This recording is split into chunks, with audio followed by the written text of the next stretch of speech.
Hey, good afternoon again. I'm with Bob Listecki from Glen, Ellyn Pharmacy, and of course he has asked Dr. Bob, the pharmacist in Glen, Ellyn, Illinois.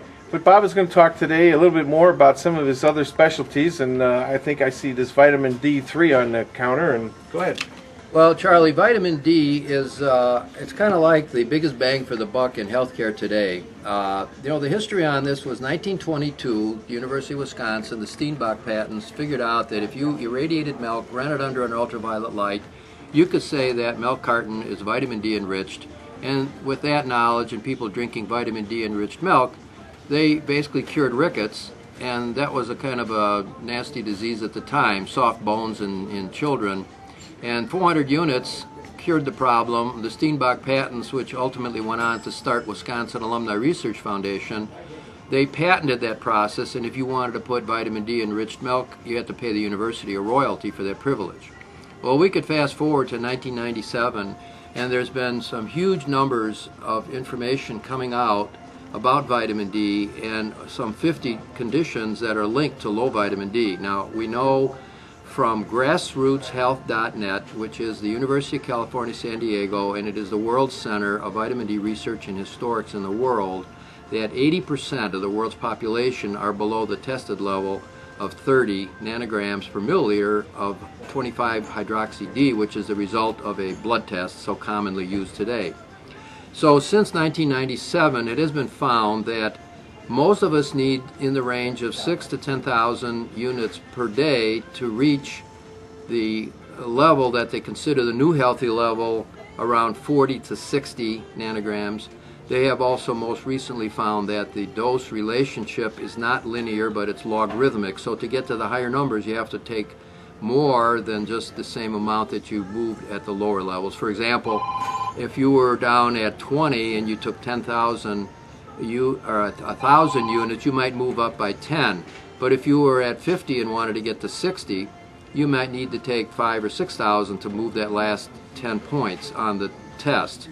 So my students from the universities that I'm on staff have written this vitamin D paper, which is available for the consumers.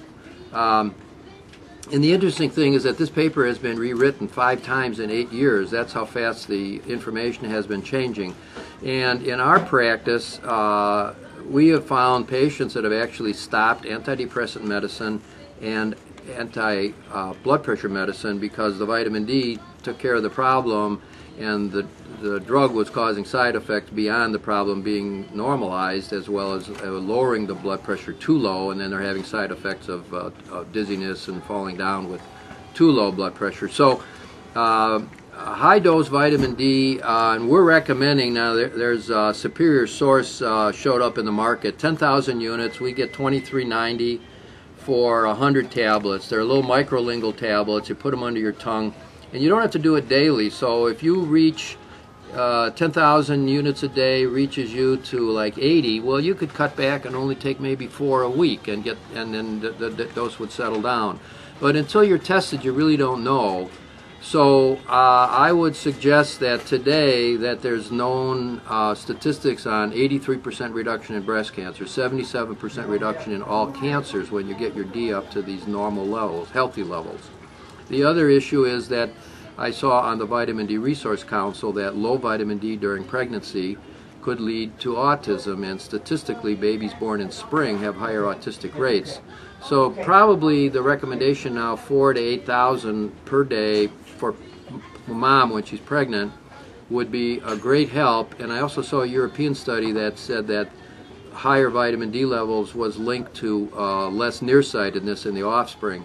So it's just almost impossible to not get benefits by getting your D up, and knowing that 80% of the world's population are below normal, I think it's really helpful to know that there's some great promise for patients to get on the bandwagon and get their vitamin D up.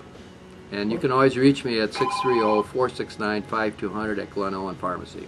And now you know why we call him Ask Bob the Pharmacist.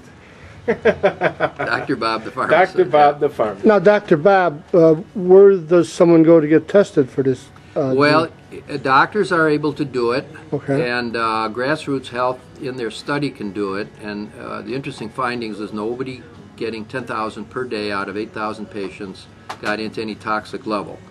There are side effects if you do get up to high doses, and they're all documented on. Usually it's joint pain and muscle weakness, and that easily is reversible. It's not a permanent damage. It's just a note that you're getting up too high. Grassroots Health will do the test for $65. They'll do it through the internet. You give them your credit card. They'll send you a kit. You stick your finger, put a couple spots of blood on a target area, send it back, and they report the results back to you. You also fill out a survey at their grassrootshealth.net site, indicating how many, what you eat and how much time you spend in the sun and where do you vacation, and all those factors are in play. What is interesting as to why even in the sunniest parts of the world that vitamin D is still so low, that we found that if you use sunscreen, you block 96%. In Chicago, you can't make any from the sun from the middle of October to the middle of March, and if you wash with soap after you've been in the sun, within 48 hours on the sites that were exposed to the sun, you wash a lot of it away. And so it takes that long for the vitamin D to be irradiated on the skin surface and migrate down to the liver.